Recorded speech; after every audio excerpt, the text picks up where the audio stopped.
Y seguimos en el Gat al Agua. Saludamos ya a nuestro próximo invitado, que ya está en nuestro plató. Se llama Mario Díez, le ven en sus pantallas. Estuvo con nosotros hace aproximadamente 3 meses y medio para denunciar una situación, un auténtico escándalo nacional que se está viviendo en nuestro país, que es el asunto de Cote Cabezudo, un fotógrafo, un experto en imagen audiovisual que comenzó hace 3 décadas aproximadamente, 30 años, en San Sebastián como fotógrafo de modelos, pero que poco a poco, por lo menos con el paso del tiempo, para que vean ustedes, a día de hoy está acusado de varios delitos gravísimos, todos ellos: agresión sexual, violación, pornografía infantil, corrupción infantil, es decir, corrupción de menores, y todo está en manos de la justicia.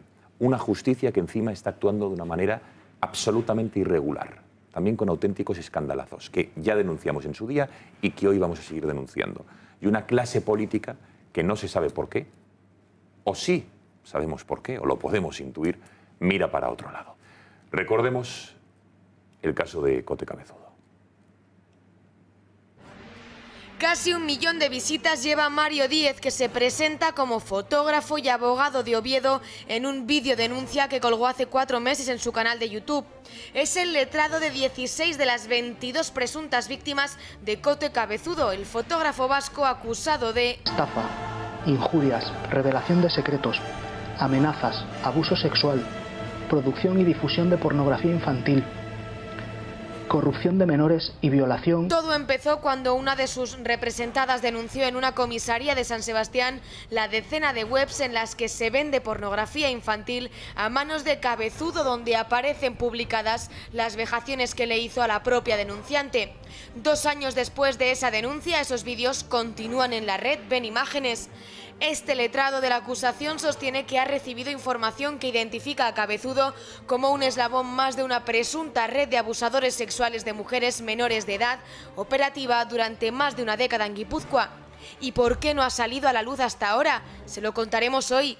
Pero en mayo de este mismo año, y gracias al cambio de la juez que instruía el caso, Cote Cabezudo es detenido tras declarar. A día de hoy se encuentra en prisión preventiva hasta que se celebre el juicio principal, algo que se prevé tenga lugar en los meses de marzo o abril de 2019.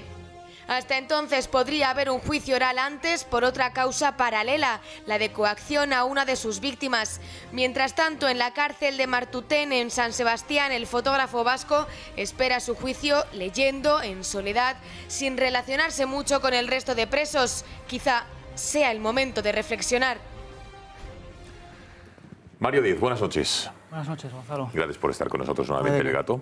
Usted representa, es el letrado de la acusación particular de 16 de las 22 víctimas que, de una manera entiendo que complicada, han decidido dar el paso y denunciar a Cote Cabezudo. 16 ya, sí. 16 ya, qué barbaridad. ¿En qué punto estamos? Lo digo porque vino usted, lo hemos visto en imágenes, hace 3 meses y medio, denunciando varias injusticias en torno al caso de Cote Cabezudo. Entre otras muchas cosas, en abril, el día 2 creo que vino usted, después de Semana Santa, estaba en libertad, pese a todas las pruebas que había contra él. Hoy no lo está. Eso ha cambiado. ¿En qué punto estamos? Bueno, la entrada de un nuevo magistrado instructor propició que en la primera comparecencia de prisión que se produjo con el nuevo magistrado se decretó la prisión provisional. Ese auto de prisión provisional ha sido ratificado por la Audiencia Provincial y yo entiendo que esa situación se prolongará hasta el momento del auto de apertura de juicio oral. No entiendo que pueda haber ninguna circunstancia que permita la modificación de esa prisión preventiva en la que ahora se valora la reiteración delictiva y se valora los daños que se generan a los bienes jurídicos de las víctimas. Hubo un cambio, había una jueza, Ana Isabel Pérez Asenjo, que era la instructora, enseguida hablaremos de ella, se le imputó, se le apartó del caso, vino otro juez. Y ahora, que fue el que decidió meterle en la cárcel, pese a que Ana Isabel Pérez Asenjo tenía hasta 12 peticiones para meter en la cárcel de manera preventiva a Cote Cabezudo y todas ellas las rechazó. Vayamos al origen, Mario. ¿Quién es Cote Cabezudo? Por quien nos esté viendo ahora, que conecte, no haya estado muy al tanto del asunto. ¿Y cómo empezaste a trabajar con las víctimas? Bueno, yo... ¿Quién es Cote? Cote Cabezudo lo conozco a través de la primera víctima que se pone en contacto conmigo para explicarme una experiencia desagradable que ha tenido con él, que yo entiendo que implica presuntos delitos de estafa, de revelación de secretos, y sobre la base de esa primera víctima se inicia una querella en inicio por un presunto delito de estafa, de injurias y revelación de secretos. En la medida en que esa causa veo que se atranca en los juzgados de una forma que no entiendo demasiado bien, trato de buscar testigos que apoyen lo que le ha ocurrido a mi primera cliente. Esos testigos, evidentemente, tienen que tratarse de otras modelos que hayan posado para él, y en la medida en que uno empieza a escarbar, empieza a recibir unos testimonios, empieza a buscar por internet material y empiezas a encontrar un material, bueno, lo más terrible del asunto. Vine hace 4 meses y están todos los espectadores y todos los que estamos aquí a tiempo de por 14,95 seguirnos bajando pornografía infantil. ¿Todavía está colgado? Todavía hoy. ¿A día de hoy no se han cerrado esas webs? No. Yo entiendo que bueno, a mí el magistrado instructor no me genera ninguna duda. Entiendo que... El nuevo, dice usted. El nuevo. Bien. Entiendo que desde su posición hace todo lo que está en su mano por la retirada de esas imágenes, que al final no tiene que ser él el que las saque de la red. Pero lo cierto es que a día de hoy podemos descargarnos pornografía infantil. ¿Y el magistrado no puede ordenar esa retirada de imágenes de pornografía? La retirada está ordenada. Está ordenada. Ahora bien... ¿Y quién tiene que ejecutar esa retirada de material? Lo digo por desconocimiento, porque no sé quién ejecuta la orden del juez. Yo tengo un criterio respecto a la retirada de pornografía infantil que tiene que ver con una legislación que es mucho más laxa en el sentido del derecho de propiedad intelectual. La ley, por ejemplo, contempla que una vulneración de propiedad intelectual ha de permitir a un órgano judicial ordenar que en España las operadoras telefónicas oscurezcan esos contenidos. De tal manera que el que cuelga la pornografía infantil puede estar en Tailandia y negarse a la retirada, pero desde aquí se puede hacer que ningún español pueda ver eso. Hombre, fijémonos en las webs de la organización del 1 de octubre, efectivamente, como la Guardia Civil, tacatá. Yo siempre comparo con lo que ocurrió con las cientos de webs independentistas que eran capadas en cuestión de horas. Aunque los servidores estuvieran en otros países. Claro. Melchor, por completar el relato de Mario, someramente, ¿quién es Cote Cabezudo para explicar ante un hombre que lleva 30 décadas, 30 décadas, sería ya 3 décadas, 30 años campando a sus anchas en San Sebastián? Empezó como un fotógrafo, agente de modelos. Y... Bueno, él era dentista. Sí, dentista, casado con una fotógrafa, una mujer que era su ex mujer. Era fotógrafo. Entonces él llegó a la fotografía a través de su mujer y como consecuencia es una persona muy conocida en San Sebastián y tenía relación con la que era, digamos, la primera agencia de modelos de San Sebastián, se llama First Models, y con el propietario y responsable de First Models, de modo que cualquier chica o chico que acudía a First Models, mayor o menor de edad, pues con la intención de que le llevaran en la agencia, esto decía, bueno, pues tienes que hacerte un book de fotografías. Y claro, la gente, pues, ¿y eso dónde me lo hago? Dice, pues vete a Cote Cabezudo. Y entonces Cote Cabezudo empezó su trabajo haciendo fotografías a aspirantes a modelos, o a actrices, o a misses, o mister, tal, y bastante en el inicio convirtió su estudio fotográfico, que por cierto estaba en su vivienda, en un infierno para las chicas y chicos que se presentaban allí, porque es en su estudio, en su vivienda, donde se consumaron estos abusos. A la vez, Cote Cabezudo tenía una relación privilegiada con la administración, con el Ayuntamiento de San Sebastián. En época de Odón Elorza. De Odón Elorza. Ajá. Del inefable Odón Elorza. Esto es irónico, ¿no? Sí. Bien. Me gusta que lo hayas pillado. No, lo digo porque yo... La bien, ironía. bien. Sí, no, Odón Elorza, que en vez de... es igual, no quiero hablar de Odón Elorza. Bien.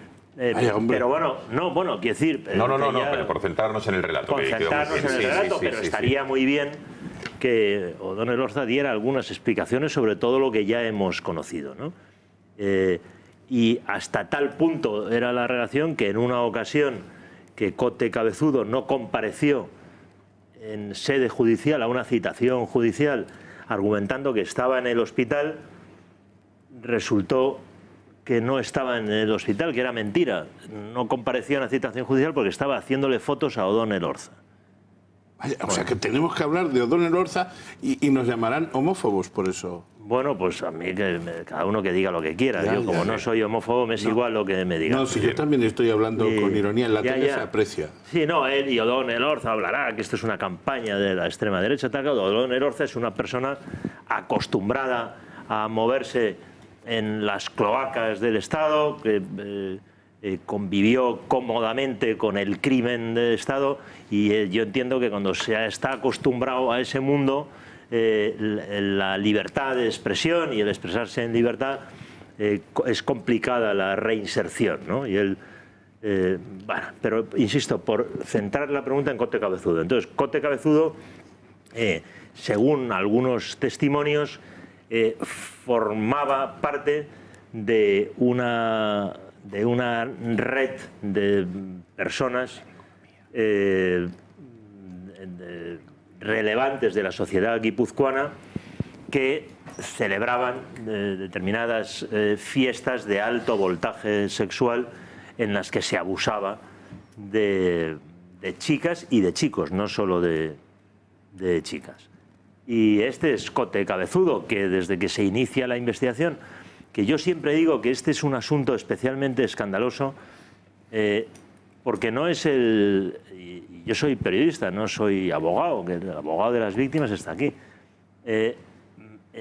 Pero he tenido acceso al sumario y he visto que no se trata de un testimonio palabra contra palabra, que no restaría gravedad al asunto. Eso iba a decir, ¿cómo sabemos que los testimonios de las víctimas... Porque están acompañados... Por decirlo, no es una denuncia falsa, que ahora está muy de moda y demás. Porque están acompañados de los vídeos. De los vídeos de las víctimas abusadas, siendo abusadas. Sí, sí. ¿Eso tú lo has visto? Lo he visto, claro que lo he visto. ¿Y qué te entró por el cuerpo? Espeluznante. Y después yo he escuchado a Cote Cabezudo en algunas de sus declaraciones, que también he tenido acceso a los vídeos de sus declaraciones, decir que todas esas imágenes que era sexo consentido, que bueno, que no hay que ser, no hay más que ver las imágenes de una pobrecita, una chica tumbada, hierática, porque una relación sexual consentida es una relación en la que hay una actividad de las dos personas que están manteniendo esa relación. Y son unas chicas, incluso hay una imagen que para mí es espeluznante, de una de las chicas que está con las manos rígidas.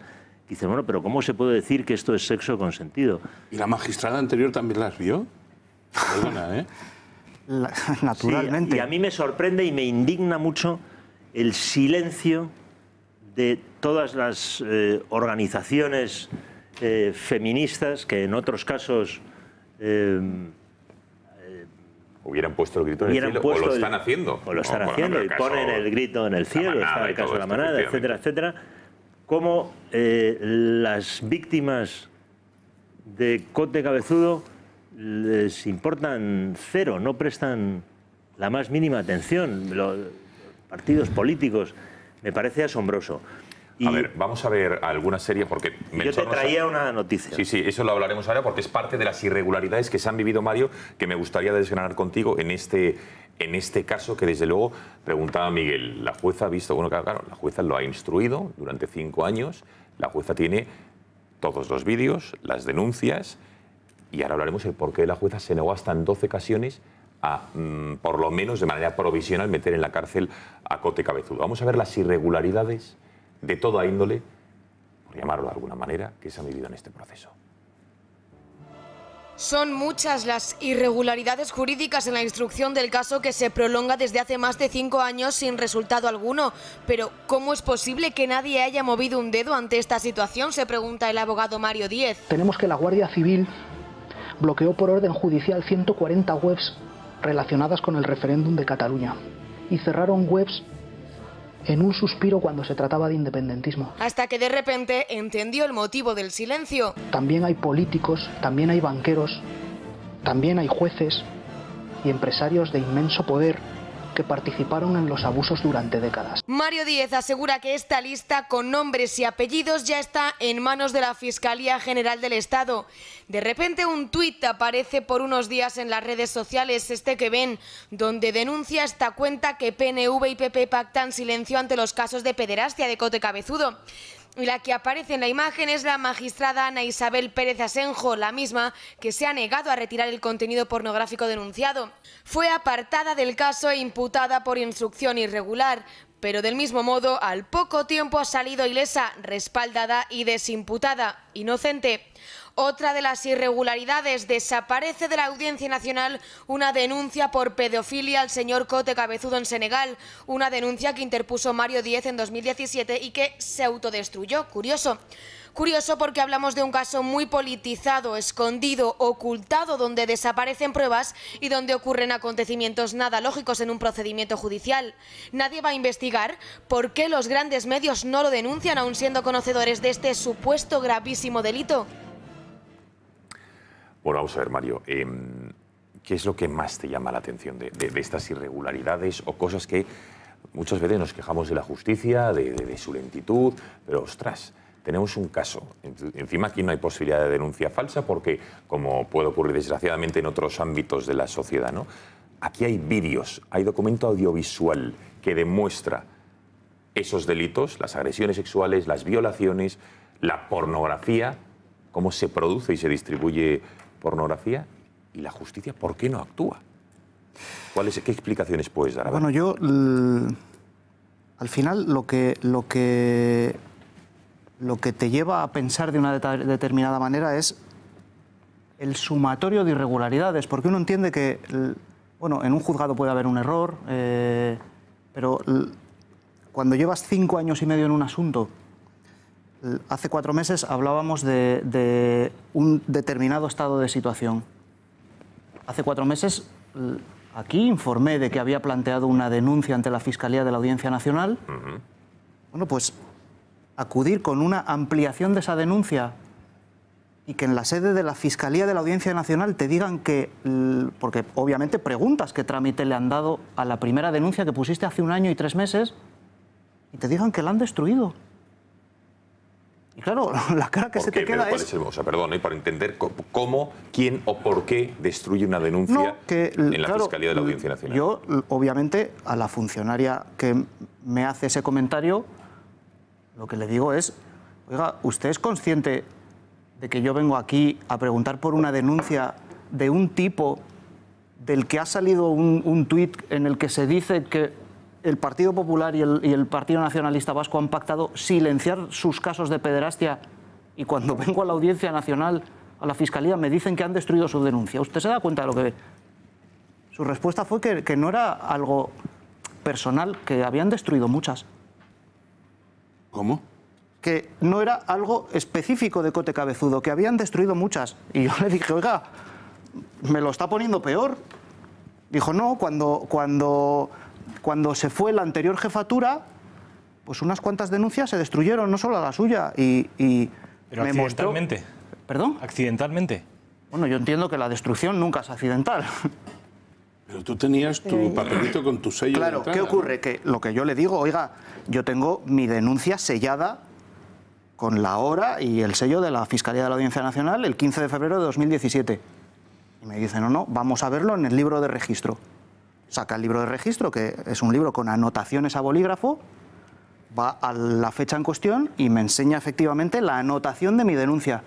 Y a continuación entra en el programa que tiene delante de su ordenador y me dice, ve usted, del 6 de febrero al 20 de febrero está todo en blanco. Todo eso desapareció. Entonces, claro, es como... Y tú perdóname, no quiero desviar la cuestión, pero tú has pedido algún tipo de responsabilidad. No, yo he interpuesto una querella contra el exfiscal jefe de la Audiencia Nacional. Por omisión en el deber de perseguir delitos. Por omisión en el deber de perseguir delitos y por infidelidad en custodia de documento. Claro.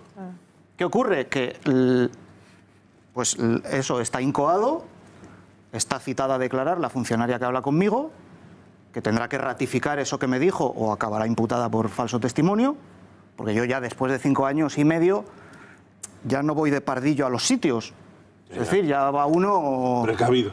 Claro, porque no llevo 5... Claro, porque no entro en más detalles, pero uno después de 5 años y medio de ver situaciones tan irregulares, a mí lo que más me impactó no es que destruyan la denuncia, es que te lo digan de esa manera, tan abiertamente, que la sensación es, la hemos destruido. Pero vamos a ver una cosa, Mario. ¿Tú crees que esto es cuestión... Si no se llamase Cote Cabezudo, el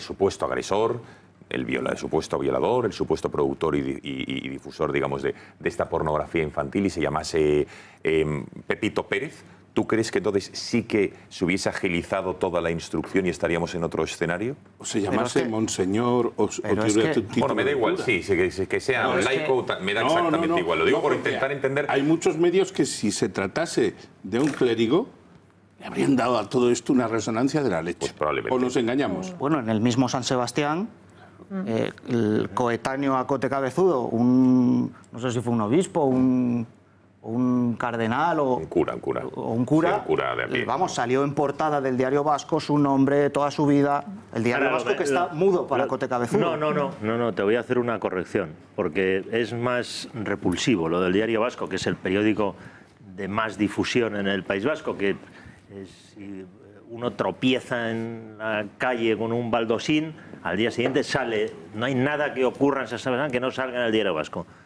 Durante los 5 años de instrucción, el Diario Vasco permanece silente, pero de repente publica una página entera, después de algunos sueltos en los que decía un fotógrafo vasco, publica una página con argumentos de la defensa de Cote Cabezudo y varios artículos de defensa y reivindicación de la figura de Odón Elorza, cuando Odón Elorza fue denunciado ante la Fiscalía de la Audiencia Nacional.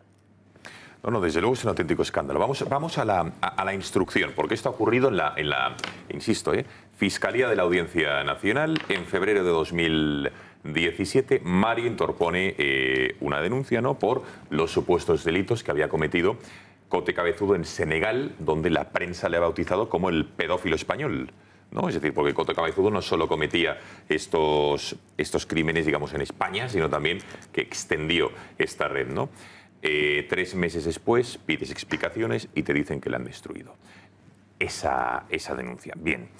La instrucción del caso. Durante 5 años ha habido una magistrada llamada Ana Isabel Pérez Asenjo, que ha estado instruyendo el caso, que ha tenido estos vídeos, que ha escuchado los testimonios de las víctimas, también entiendo que escuchó a la defensa, y que hasta en 12 ocasiones rechazó la petición que entiendo que tú le hiciste para decretar esa prisión provisional. ¿La imputan? ¿Por qué la imputaron? Por delito de omisión del deber de perseguir delitos.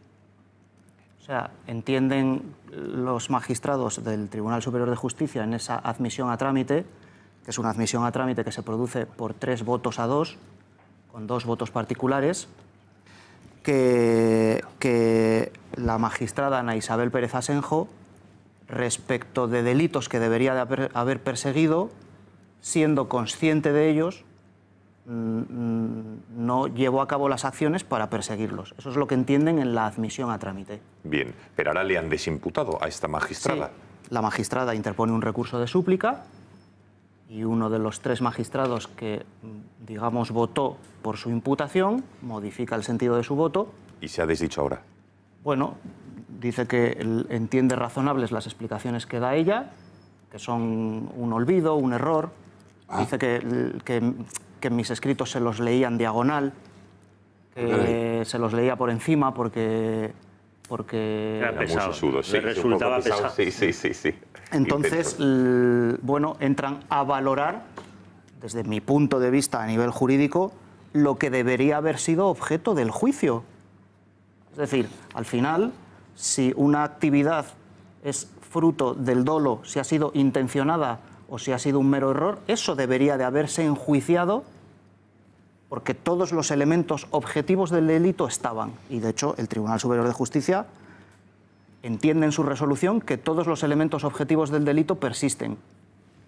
Pero, para mí, sorprendentemente, entran en el fondo del asunto y es si obró de manera voluntaria o si se equivocó.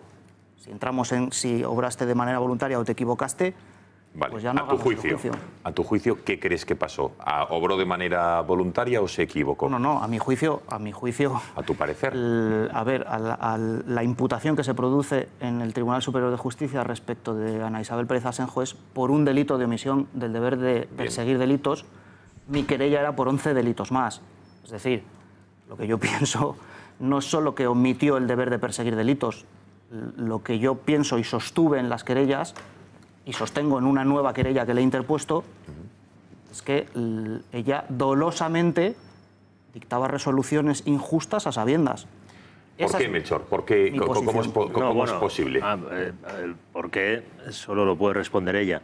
Podemos intuirlo. Y pues la última, que esto es lo que te decía, que traía una noticia exclusiva, no conocida hasta la fecha. En esta investigación relacionada con la señora Pérez Asenjo, el día 9 de julio, la Fiscalía presenta un escrito que tengo aquí, en el que explica, para mí este ya es el penúltimo escándalo, nunca es el último en este caso. En esta investigación consta este documento que viene a partir de un tuit publicado y es un documento titulado "La verdad tiene patas, el sistema judicial en Guipúzcoa", en el que se hacen gravísimas acusaciones respecto a la señora Pérez Asenjo y respecto a otras dos personas. Una de ellas, magistrada de la Audiencia Provincial de Guipúzcoa, en la sección segunda, Yolanda Domeño, y María Victoria Cinto, alto cargo de la Administración en el País Vasco y que fue la tutora de Pérez Asenjo.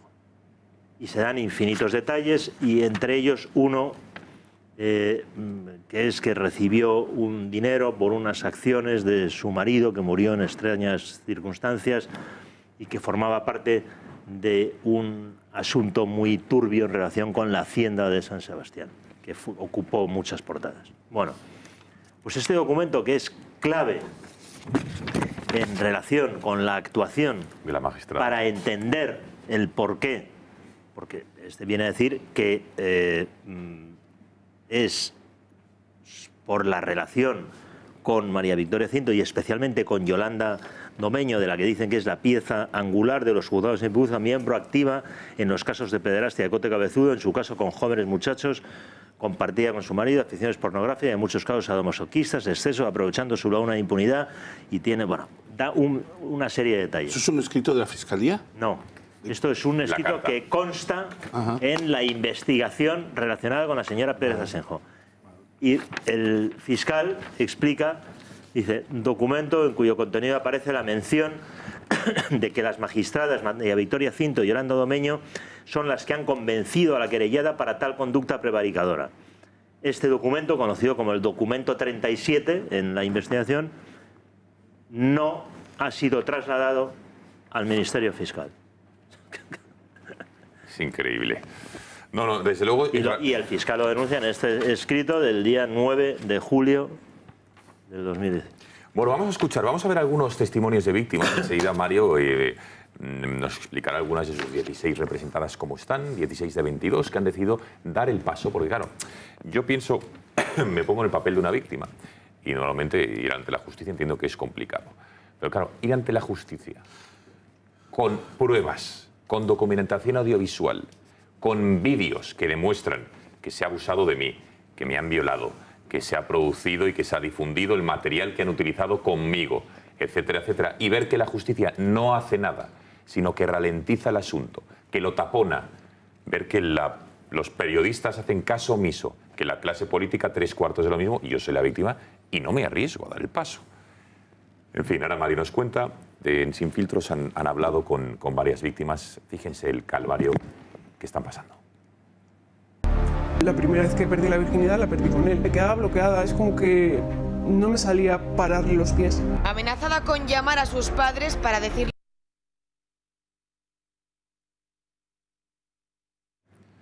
Bueno, enseguida tenemos problemas técnicos que ahora resolvemos y vemos algunos de los testimonios. Ya les digo que se van a quedar helados. Pero Mario, entiendo que no es fácil viendo todo esto, ¿no?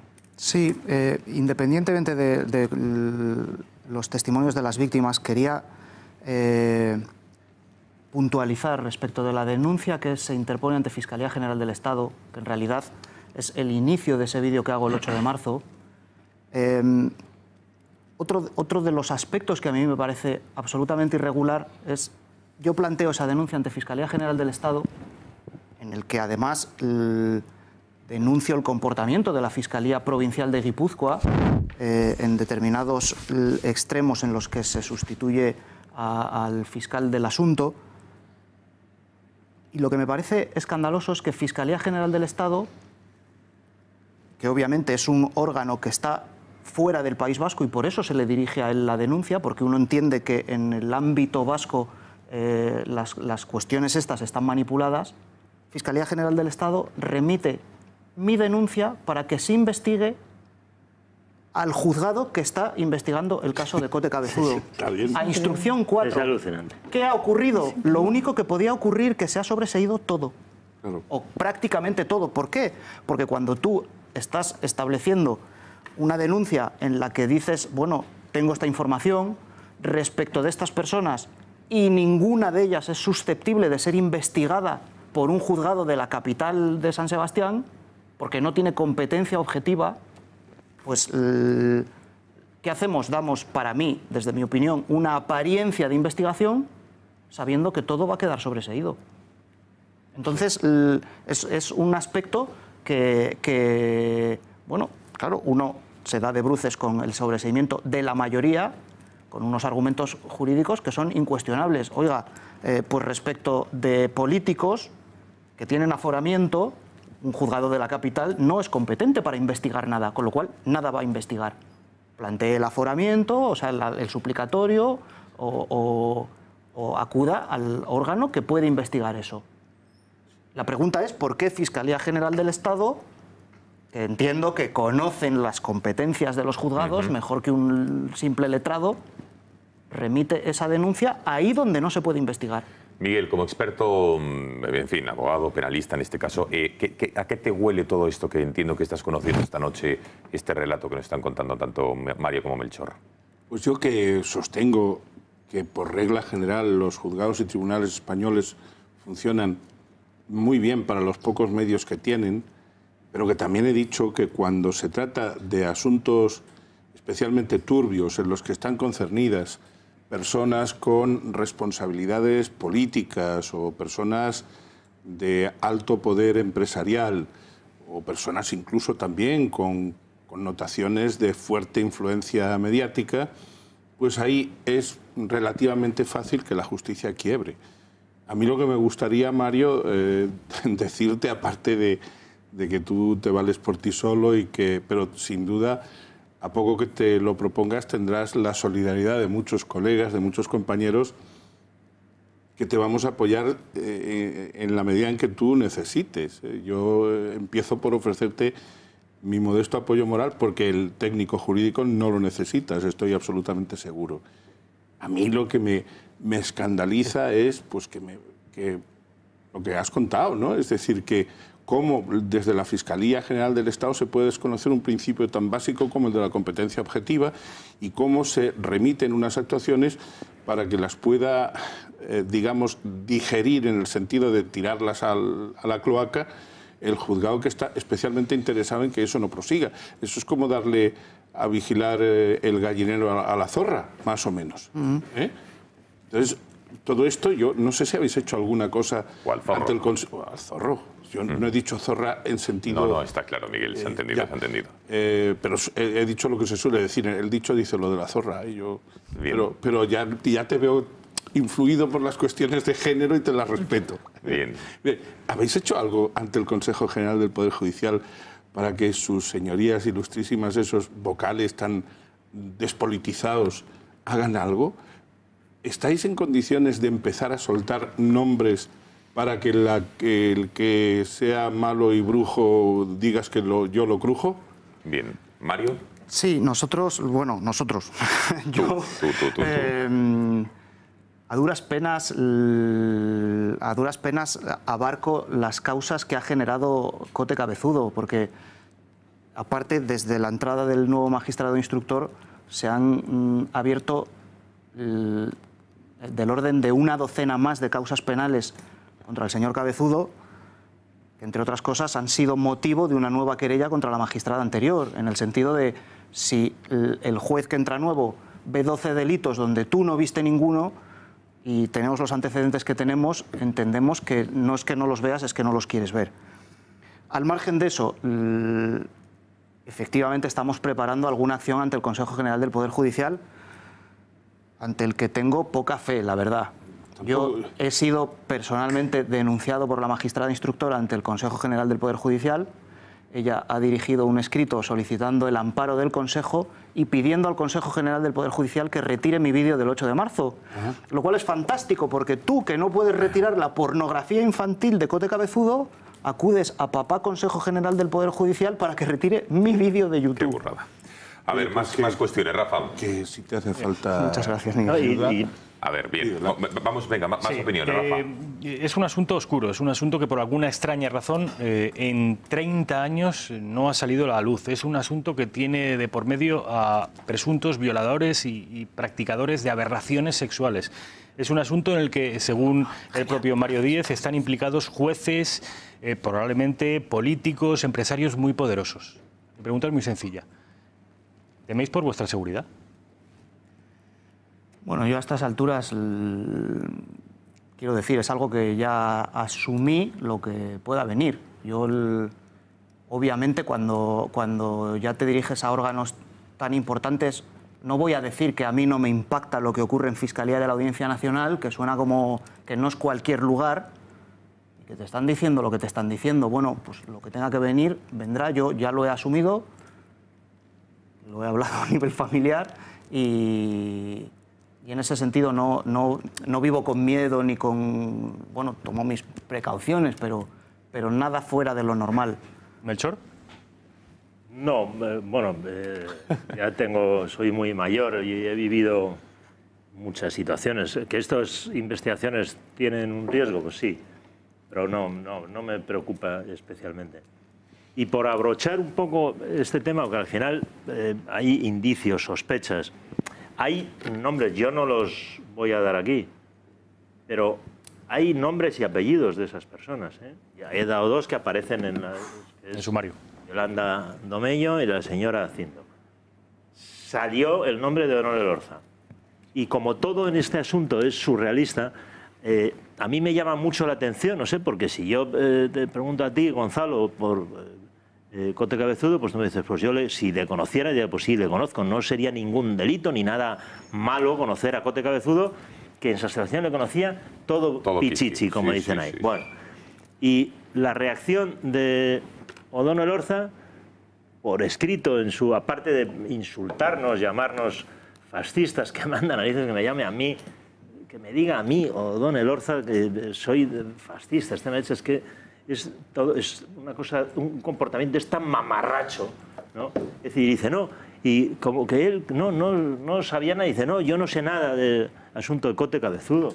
Pero coño, es que además mentiroso, porque el señor Odón Elorza conoce el caso de Cote Cabezudo por mí, no nominativamente por mí, sino por mi empresa, por Sin Filtros, desde hace 2 años, que le llamamos para pedirle su opinión y dijo, bueno, no, yo no, si está investigándose judicialmente no quiero hablar y tal, pero y le enviamos nuestros vídeos y después dice 2 años después, yo no sabía nada. A mí me parece altamente sospechoso.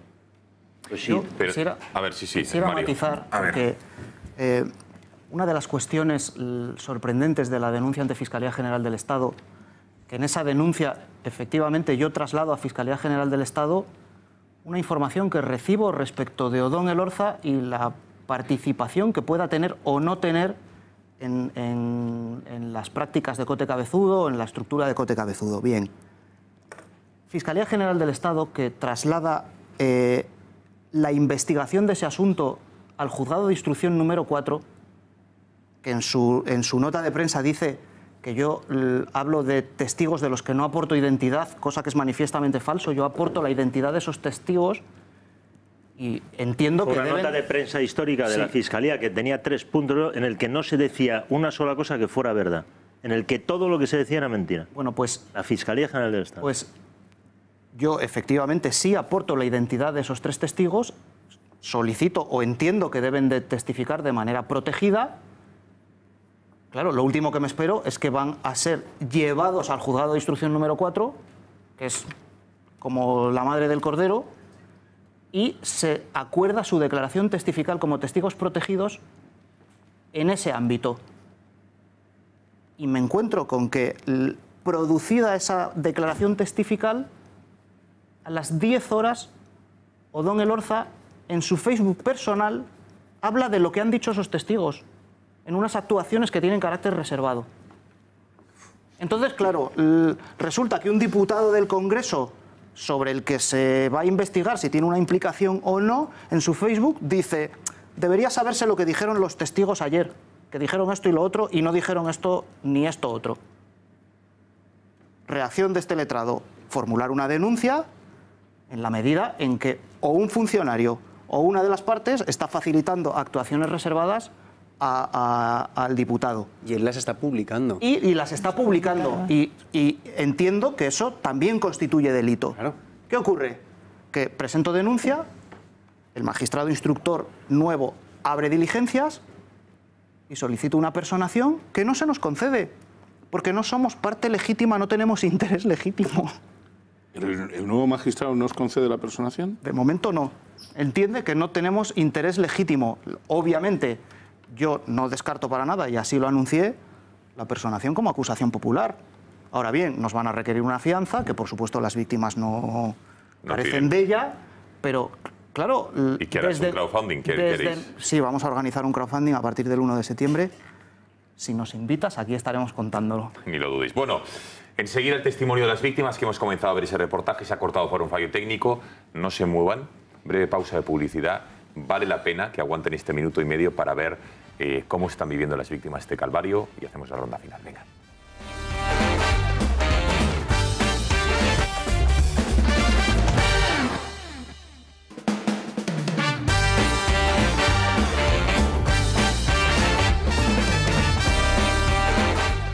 Quedan 3 minutos para la medianoche, lo prometido es deuda. Vamos a ver algunos de los testimonios de las víctimas. Ahora Mario nos dará algunos detalles de cómo lo están viviendo. Y este es el relato de cuál es su calvario, vean. La primera vez que perdí la virginidad la perdí con él. Me quedaba bloqueada, es como que no me salía pararle los pies. Amenazada con llamar a sus padres para decirles que era ella la que buscaba los juegos sexuales, la siguiente víctima aún no ha podido borrar el rostro de Cote de su memoria. Con tocamientos, tipo te toco el pecho, y si quiero lo chupo. Tenía la sensación de que pudiera hablar con mis padres, en el sentido de insinuar que era yo la que me gustaba. Con 17 años, otra denunciante era consciente de que muchas menores salían llorando de las sesiones fotográficas. Recuerdo sesiones que te tocaba con una brocha el pecho. Siempre he oído que hay con chicas que se acostaba. A cara descubierta, la madre de una joven asegura que su hija acaba de contarle que fue víctima de cabezudo desde los 11 hasta los 15 años. Me puse a llorar como una loca. de rabia, me sentí culpable de todo eso. Tocamientos en sus partes, yo estoy más que convencida, aunque ella no me lo ha dicho. Unos abusos que han ido más allá de nuestras fronteras, desgraciadamente. Hasta Senegal viajó Sin Filtros, el único medio que no ha guardado silencio y que ha informado sobre este asunto en los últimos 3 años.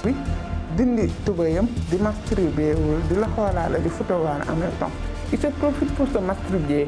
Contenido que a día de hoy sigue colgado en la red sin su consentimiento. 5 años de instrucción, detenidos ninguno.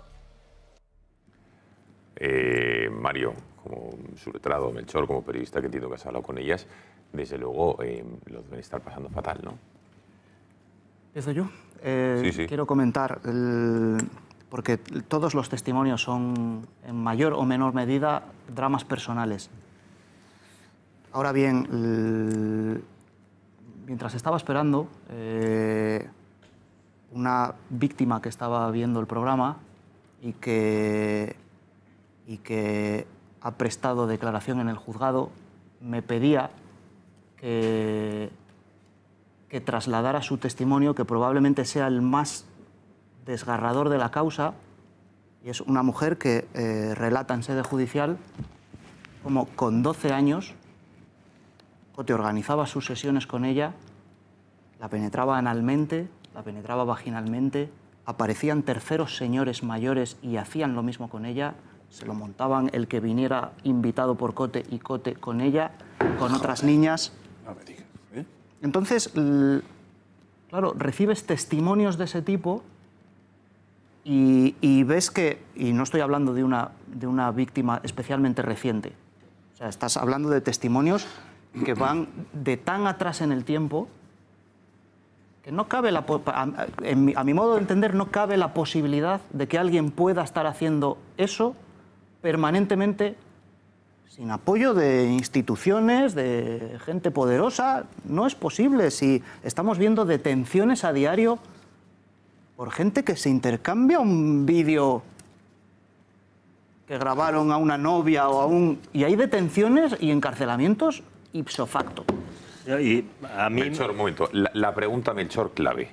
El porqué del silencio mediático y político que acaba, digamos, de denunciar que no es posible que durante 30 años haya ocurrido esto. Entiendo que no puedes dar nombres, pese a que también entiendo que las pesquisas periodísticas que habéis llevado a cabo te habrá llegado algún tipo de Sí, yo tengo mis propias... Pero bueno, más allá de eso, ¿por qué? ¿Qué pasa? Que a lo mejor Cote Cabezudo tiene información, bueno, yo creo tiene a gente cogida pues, por los mismísimos, por hablar en plata. O sea, ¿qué ocurre?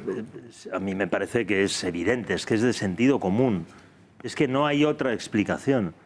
Que Cote Cabezudo dispone de mucha información y de imágenes que compromete seriamente a personas muy relevantes. Nosotros en Sin Filtros, a raíz de, según hemos ido avanzando en nuestras investigaciones y colgando vídeos, hemos recibido varias llamadas, testimonios, que algunos han salido y otros no, porque hay gente que prefiere que no quiere figurar, que es estremecedor, de mujeres que dicen, oye, pues yo vivo, es igual, me lo invento, en Almería o en Las Palmas o en Toledo, donde fuera. Tengo 46 años, tengo 3 hijos. A mí me hizo Cote esto hace 30 y tantos años. O sea, este tío lleva haciendo esto y estoy estremecida y me siento mal porque pienso si lo hubiéramos denunciado entonces las víctimas... Que se hubiera evitado. Pero claro, yo es que tengo mucho respeto por las víctimas en general y entiendo perfectamente el mecanismo y la reacción de estas mujeres que en su momento tuvieron miedo, primero porque eran otros años, otra época, y porque no es fácil, y porque ya sabían lo que había, y a lo mejor no tenían el apoyo familiar, afectivo, los medios, entonces es terrorífico. A ver, Rocío y después la cantidad... A mí me parece muy repugnante en términos morales la cantidad de gente en medios de comunicación y en no medios de comunicación, en San Sebastián, que tiene información sobre este asunto y que están callados, ¿no? O sea, eso me parece terrible. Que no hace falta hablar con las víctimas, como hemos hablado nosotros, no digamos su letrado. Es que solo el sumario, este es un sumario que es estremecedor, como cualquiera de estas características, ¿no? Pero yo también entiendo que para las víctimas es duro ver que la justicia... yo he recibido un mensaje de una víctima del terrorismo diciéndome que está viendo el programa y que está horrorizada con lo que estamos contando. Venga, Rocío y Julio, últimas reflexiones. Yo creo que es terrible la indefensión y yo estoy sufriendo por las víctimas, la verdad, porque 5 años y pico, además, sin saber y viendo que estáis chocando contra un muro, ¿no? Y que estáis solos ante todo este sistema que evidencia que está más que no es independiente, ¿no? Que parece que está manejado por quienes están, por algunos que están implicados en el tema, pues es terrible, ¿no? Pero, hombre, nosotros yo creo que, y desde Vox podemos ayudaros, ya os lo he dicho, podemos, si queréis, movilizarnos, y yo creo que hay que también salir a la calle, ¿no? Porque igual que con el tema de la manada salieron a la calle tantas mujeres y tantas feministas, también hay muchas mujeres que saldríamos a la calle a defender y a dar voz a esta causa, ¿no?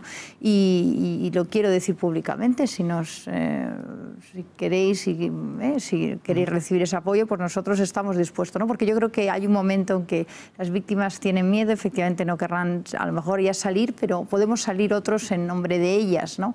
Y si necesitáis para fianzas, pues también podemos ayudaros, ¿no? Porque yo creo que estas cosas, pues al final hay que movilizar a asociaciones, a fundaciones, a partidos políticos, a todos los que podamos. Y lo que hay que hacer es desmontar un sistema que se ve que no es independiente, denunciar un sistema que se ve claramente que no es independiente y conseguir llegar hasta el final. Y ahí tenéis todo nuestro apoyo y no queremos que estéis solos, ¿no? Entonces nosotros, vamos, desde Vox nos comprometemos a ayudaros con todo esto y especialmente, bueno, pues muchas mujeres que creemos que ya está bien de denunciar solo en un sentido y olvidar otros muchos casos, ¿eh? Y ahí estoy denunciando la vergonzosa política de todas las feministas que solo denuncian algunos temas y se olvidan de otros.